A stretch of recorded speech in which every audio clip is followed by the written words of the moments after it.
안녕하세요. 아버님의 무리한 요구로 남편과 이혼까지 하게 된 30대 여성입니다. 남편은 저에게 잔인하다 너무하다 했지만 저도 어쩔 도리가 없었어요.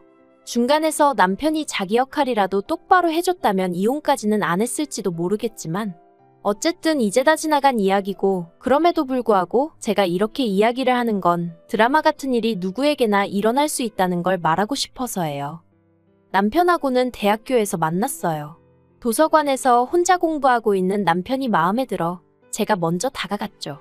어디서 그런 용기가 났던 건지는 모르겠지만 성큼성큼 다가가 여자친구는 있냐? 없으면 전화번호 좀 달라 그랬어요. 그랬더니 남편이 대수롭지 않다는 듯 연락처를 주대요. 그리고 나중에서야 알게 된 게 당시 남편은 꽤나 인기가 좋았답니다. 그래서 저뿐만 아니라 다른 몇몇 여학생들도 먼저 전화번호를 물어본 적이 있었던 모양이더라고요. 그런데 저는 그런 줄도 모르고 남편도 저에게 관심이 있어 순순히 연락처를 준 줄 알았고, 그래서 그때부터 한마디로 엄청 공을 들였어요. 연락도 자주 하고 잘 보이려고 이런저런 노력을 많이 했죠. 그리고 그 노력의 성과라고 해야 할지 사귀자는 말은 남편 입에서 먼저 나왔답니다. 대학교 4학년 말부터 연애를 시작했고 이후로 7년을 만났어요. 만나는 동안 어느 다른 연인들처럼 다투기도 했고 헤어진 적도 있었죠. 물론 다툼은 오래가지 않았고 헤어졌다가 일주일 만에 없던 일로 하기로 하고 뭐 그런 식이었지만요. 그래도 언젠가부터 결혼을 한다면 이 사람이랑 하겠구나 하는 확신 같은 게 있었어요. 비록 남편의 환경이 마음에 걸리긴 했지만 7년의 세월 동안 서로에게 믿음을 줬고 사랑하고 있었기에 어떤 고난과 시련이 닥치더라도 결국 다 극복해낼 수 있을 거라 믿었으니까요. 남편에 대해서 좀 더 이야기해보자면 남편의 환경, 특히나 가족관계가 무척이나 복잡했어요. 이제 이혼했으니 저와는 남남인 사이고, 그래서 제가 시시콜콜 이야기하는 게 옳은 일인 줄은 모르겠지만 어떻게 보면 남편과 제 갈등의 근원이기도 하니 조심스레 한번 이야기해보겠습니다. 일단 남편의 어머님께서 남편을 임신하셨을 당시 아버님이 바람을 피셨답니다. 그리고 아버님의 불륜 상대도 임신을 했다대요. 그런데 아버님은 어머님과 남편이 아닌 상간녀와 그 사이에서 나올 자식을 택하셨고 그 길로 집을 나가셨답니다. 그리고 그 충격으로 어머님께선 남편을 낳고 얼마 지나지 않아 해선 안 되는 선택을 하셨는데, 그래도 다행이었다고 해야 할지 남편의 처지를 딱하게 여긴 이모님 부부께서 남편을 거둬주셨대요. 남편을 입양하여 호적에 올리고 이후로 부모의 역할을 자처하신 거죠. 그리고 남편이 말하길 자기를 정말 사랑으로 정성스레 키워주셨다대요. 하지만 저희 친정에서는 남편의 이런 상황을 듣고는 결혼 상대는 아닌 것 같다고 하셨습니다. 저희 부모님은 소위 게임분들이시라고 믿어 의심치 않았었는데 막상 이게 제 일이라서 그런지 두 분 다 예상치 못한 반응을 보이셨죠. 특히 친정어머니께선 세상에 널리고 널린 게 남잔데 왜 그렇게 복잡한 사람을 만나느냐며 헤어졌으면 좋겠다 하셨습니다. 친정아버지의 반응도 별반 다르지 않았어요. 가족관계도 복잡한 데다가 이모님네가 먹고 사는 것도 빠듯하다면 결국 그쪽도 사람이니 저희 남편에게 바라는 게 생길 거고, 그걸 하나둘 들어주다 보면 끝도 없어질 거라며 저더러 그런 걸 다 감당할 자신이 있냐 뭐 그런 식으로 말씀을 하셨거든요. 하지만 저는 그분들은 그럴 분들이 아니라며 저희 친정아버지의 반대를 반대했습니다. 친정어머니한테도 가족관계라는 건 남편이 선택한 것도 아니고 남편의 실수로 만들어진 것도 아닌데 그 책임을 왜 남편에게 묻냐, 불공평하다며 따졌죠. 정말 눈에 뭐가 씌어도 단단히 씌었던 건지 이 세상에 친정부모님만큼 나를 생각해주고 걱정해줄 사람은 없다는 걸 깜빡 잊었었던 모양이에요. 결혼할 때 이모님네한테 따로 받은 지원은 없어요. 남편이 말하길 이만큼 키워주신 것도 감사한데 차마 장가간다 한 푼만 도와달라 소리는 못하겠다 했거든요. 그리고 저는 그런 남편의 입장을 이해해주기로 했습니다. 솔직히 경제적인 부분은 제가 어느 정도는 메워줄 수 있는 능력이 있었으니까요. 참고로 저희 친정아버지는 직원 수 60여 명의 사업체를 운영하고 계셨고 그 회사는 제가 물려받기로 되어 있었어요. 아무튼 그렇게 신혼살림은 제가 원래 살고 있던 아파트에서 시작을 했고 이후로는 한동안 크게 특별할 것 없는 무난하지만 행복한 하루하루를 그려나갔습니다. 그런데 결혼한 지 1년 만에 남편이 회사를 관두면서 상황은 제가 예상치 못한 방향으로 흘러가기 시작했네요.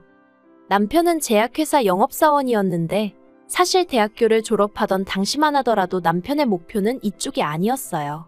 하지만 아무리 노력해도 나오지 않는 어학 성적 때문에 애시당초 지원할 수 있는 회사가 많이 없었죠.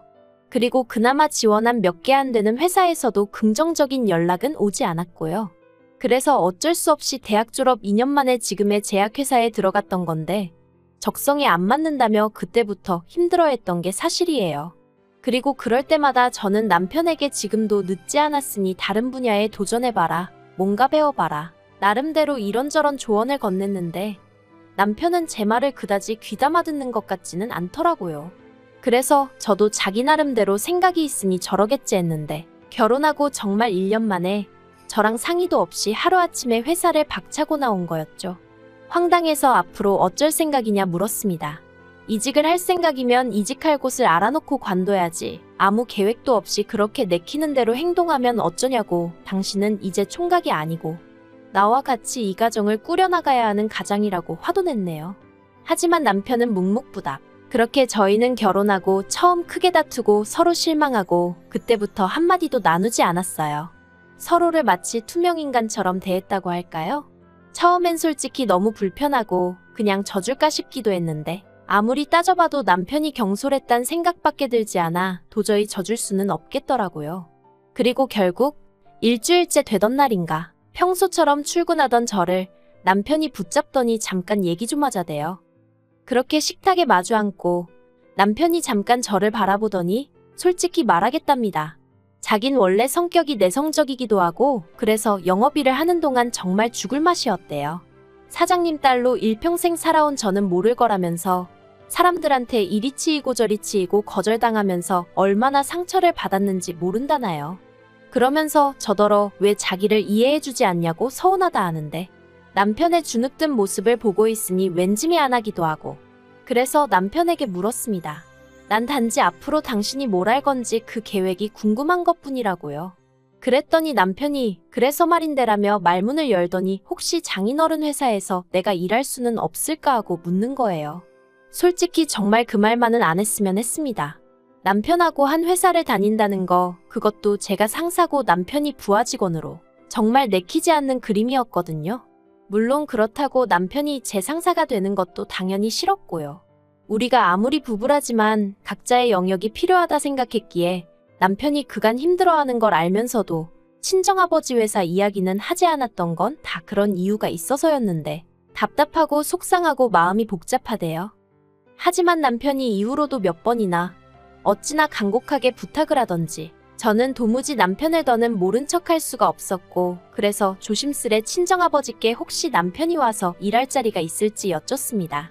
그리고 제 이야기를 듣곤 친정아버지 또한 꽤나 불편해하셨어요. 한 집안의 가장이란 사람이 혼자 어떻게든 방법을 찾으려고 해야지 와이프한테 징징거리는 게 말이나 되냐면서요. 그리고 저는 그런 친정아버지 앞에서 아무런 대꾸도 할 수 없었습니다. 솔직히 저도 같은 마음이었으니까요. 하지만 그래도 결국 친정아버지가 한 자리 마련해 주셨어요. 대신 다른 직원들하고 똑같이 바닥부터 올라오라고 다른 직원들하고 마찬가지로 일 못하고 성과 안 나오면 바로 해고하겠다는 말씀과 함께 말이죠. 그리고 그나마 다행히도 남편은 회사 내에서 크고 작은 구설수에 오르내리는 일 없이 묵묵히 맡은 바를 잘 해내주었습니다.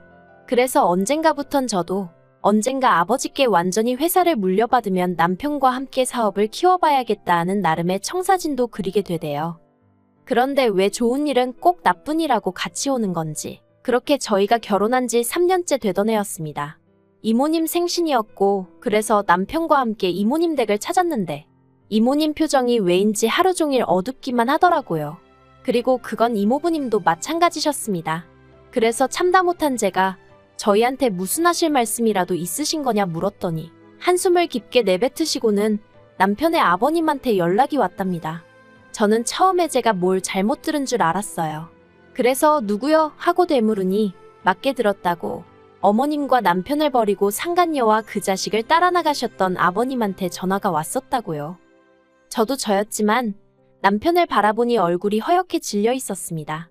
그리고 이후로는 솔직히 무슨 이야기가 오갔는지 기억도 잘 나지 않아요. 이모님하고 이모부님은 복잡한 표정을 하고 계셨고 남편 또한 그 속내를 읽기 어려운 얼굴을 하고 있었으니까요. 그리고 저는 그 세 사람의 비할 바는 아니었지만 그래도 역시나 놀랐던 게 사실입니다.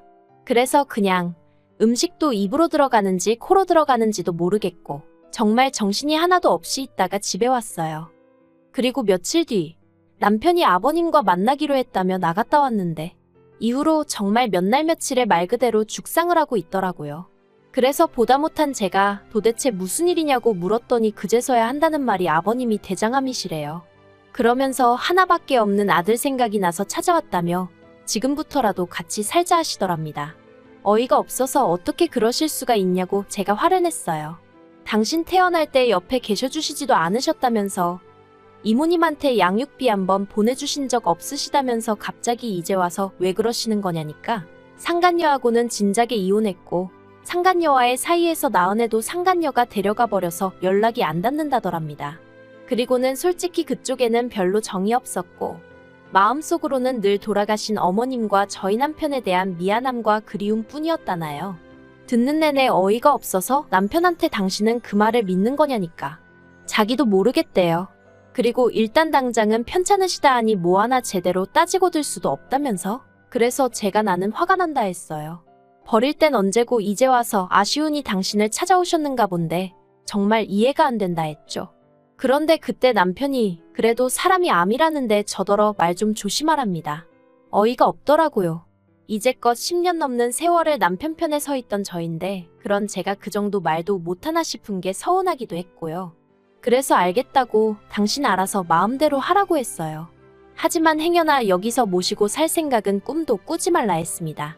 당신한테는 어떨지 몰라도 나한테는 생판남이나 마찬가지인 만큼 같이는 못 산다 했죠.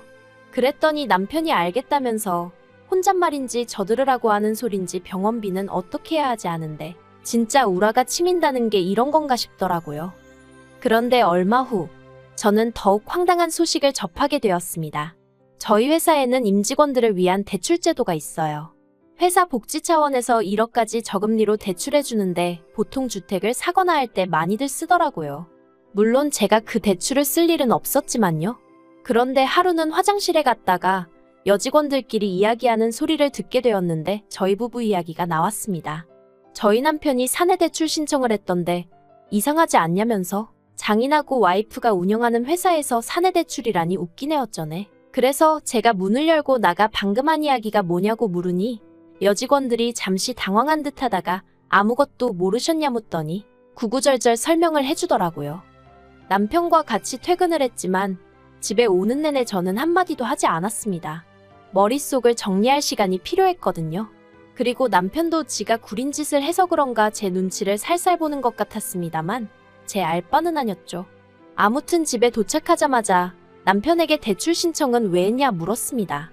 그러자 남편이 얼굴이 허옇게 질려서는 이내 난감한 표정을 짓고는 한다는 말이 그러면 뭐 죽어가는 아버지를 모른 채 하라는 거냐며 난데없이 저한테 화를 내는 거예요. 참나 황당해서 그럴 거면 당신 능력으로 도와드리라 했습니다. 왜 사람들 입방아에 오르내리게 사내 대출을 끌어다 쓸 생각을 하냐고 당신 와이프랑 장인어른 입장이란 건 생각도 안 하냐 했죠. 그랬더니 저더러 정말 못됐다면서 지금도 오로지 생각하는 건 자기 자신하고 장인어른뿐이고 남편이나 편찮으신 아버님은 안중에도 없다는데 아니 언제부터 자기가 아버님하고 그렇게 애틋한 사이였다고 저러나 싶은 게 황당해서 말이 안 나오더라니까요.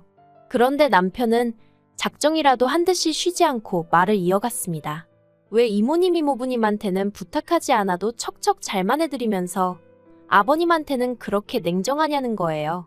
저는 저 사람이 미쳤나 싶었어요. 이모님하고 이모부님이 자기를 얼마나 애써 키워주셨는지 자기가 나한테 얘기해놓고 아버님이 자기 버리고 갔단 얘기도 자기가 나한테 해놓고 이제 와서 왜 나한테 이모님네한테만 잘하냐고 따지는 게 말이 되나 싶어서요. 그래서 제가 남편더러 도대체 하고 싶은 말이 뭐냐니까 바라는 거 없답니다. 그냥 해달라는 1억만 좀 해줬으면 좋겠대요. 그걸로 치료받고 어디 방 한 칸이라도 마련해서 사시게 해드리고 싶답니다.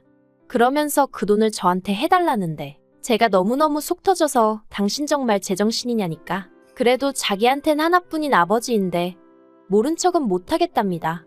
마음 같아선 모시고 오고 싶지만 그건 제가 죽었다 깨어나도 안 된다 하니 어쩌겠냐면서 저더러 저도 좀 양보를 하고 남의 입장도 생각 좀 해버릇하라나요. 저는 도무지 끓어오르는 화를 주체할 수가 없었고 그래서 남편더러 아버님인지 나인지 둘 중 한 사람만 선택하라 했어요. 그랬더니 남편이 갑자기 그건 또 무슨 소리냐면서 짜증을 내길래 나는 도저히 당신이 이해가 안 된다 했죠.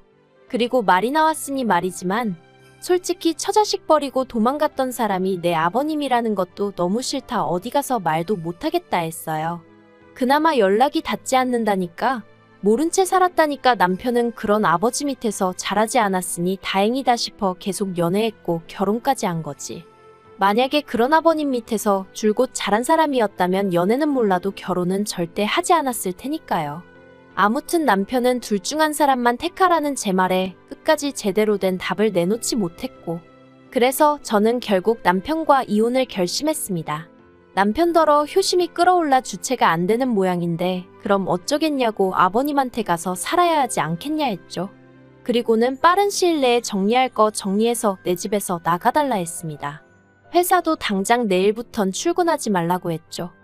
그리고 남편은 남편대로 그렇게 일순간에 마음 정리하고 돌아선 저에게 놀라기도 했고 자기 말로는 너무 무섭더라나요. 그래서 저희는 순식간에 이혼 서류에 도장 찍고 그렇게 남남이 되었어요.